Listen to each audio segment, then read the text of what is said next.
Right, I think now it is time to check out Aerofly FS2 flight simulator for desktop. Yes, we have checked out the mobile version of this flight simulator, but there's also a better desktop version for this flight simulator. Now that one can be run on Windows and Mac, which is great. Now, how should I go into this? This flight simulator is not very much known, so maybe let's find out whether this simulator is overrated or not as well in this review video. Now, the flight simulator costs around 60 euros, which is quite a lot actually. The thing is, X-Plane, which is pretty much the best flight simulator out there right now, is around the same price, and FSX is a lot cheaper, and it's a lot older as well, but that is another story. Now, this is the menu that we have. This is quite, this is actually quite a nice menu, I would say. It's not that confusing. It's great. It's pretty modern, it's simple. Now the graphics are on ultra and insane, so we can expect the highest level of graphics in this video as well, which is great, so that we can really see what this flight simulator can do. And that's it. Now we have several options here. The flight school option, yeah, we have the flight school option in many flight simulators, but I never really like it because it doesn't really help you, but that is another story. Let's check out the aircraft that are included in this flight simulator. Now I think the selection of aircraft that we have here is quite good. We have airliners, 737, 747, 777, Cessna as well, some GA planes in general, and even some old planes like the Sopwith. Pretty much everyone will find their plane to fly. We have some stunt planes, some fighter jets and stuff, and a Learjet as well, which is really great actually, and some more military planes on the Q400, and even a helicopter. And that is kind of it. You can actually buy some more DLC planes, which are also great, but there are only like 5 planes that you can buy, and it's not a lot. In general, there is an add-on market for this flight simulator. It's just not that great. There are not many planes and sceneries. Talking about sceneries, this is probably the biggest point against this sim, because yes, we only have the west coast of the United States included in this flight simulator. This is kind of weird. The flight simulator came out quite recently in 2017. Even X-Plane 11 is older than that, and we really only have a small amount of airports that come with this flight simulator. These days we're used to other things. There are some extra sceneries that you can buy. For example, you can kind of buy the whole country of Switzerland, like not physically, but in the sim, and then you can go fly there. But that is also quite it for Europe. I think you can also buy the area of Paris, and again, that is it. Continents like South America and Africa and Asia as well, I think, are completely left out in this flight simulator, just completely. Like, I'm not even gonna talk about Australia or something. Honestly, the airports selection is really bad in this flight simulator. They could have really done a better job. I honestly don't know why this flight simulator does not have global, but it just doesn't have global flying enabled. You can just not do it. So yeah, let's spawn somewhere on the west coast and check out how the flight simulator looks. Now, maybe let's go to the Grand Canyon. We can have a nice example of the scenery there. Alright, let's just spawn onto the runway. Actually, the whole UI of this flight simulator is very similar to the mobile version of this sim. So yeah, let's just check it out. Let's press start. Now, something good about this flight simulator are the loading times. As you can see, boom, we're in, which is just great. The loading times are really good. Something else that is really good are the graphics. Really, they are nice, right? Alright, this is the Learjet. The plane looks good. In the background, we can see the scenery. That one looks quite good as well. Let's just go ahead and take off. Let's get into the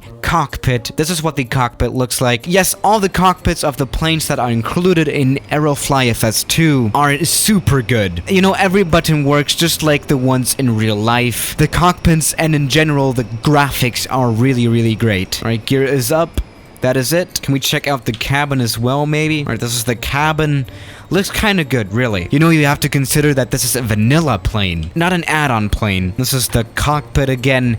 Damn, the Grand Canyon looks really good. Gotta say that. Now we have a person sitting next to us. He's staring down to the Grand Canyon quite a bit. It looks kind of creepy, but oh man, look at his arm. Look at his arm, Jesus Christ. So something that you can say is that Aerofly FS2 likes to do things properly. All the airports look good, and all the planes look good. They might not have a lot of airports or a lot of planes in their sim, but the planes and airports that they do have are all pretty much perfection. This looks really, really good. Also, all buildings look good and the runways look good. Really, that is really done quite well. Now, something that we do not have is failures. So we cannot, for example, fail the engines or anything like that, which kind of sucks. But something that is nice about this flight simulator is the crash animations. They are actually quite good. I know that might be a weird point, but they look pretty good, especially on the smaller aircraft. For example, you can break your wings off if you over G too much. Let's see what happens in the Learjet.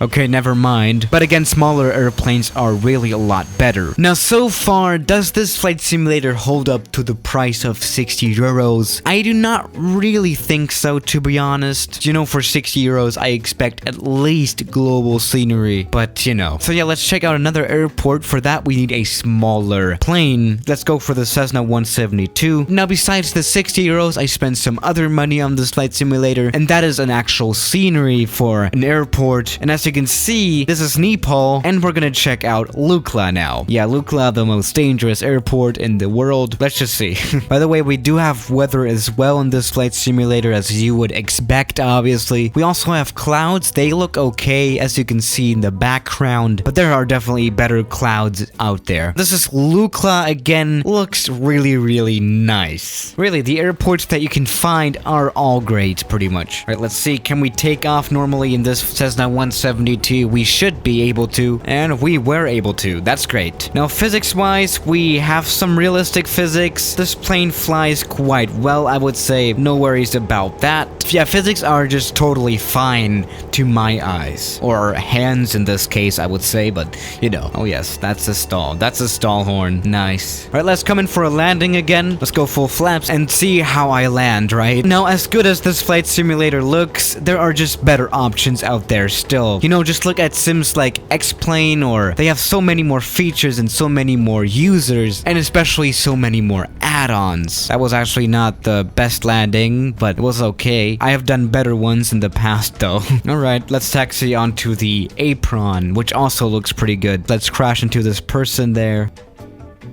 Demonetized. But yeah, before we come to a conclusion, let's check out some airliners. How about the 777-300? One of the biggest planes here, which you cannot really use that much because you can only fly in small regions, especially if you haven't purchased any extra scenery. By the way, this flight simulator kind of reminds me of EA, but you know, that is another story. Alright, so we are back in California now in the 777. This is actually Santa Monica Airport.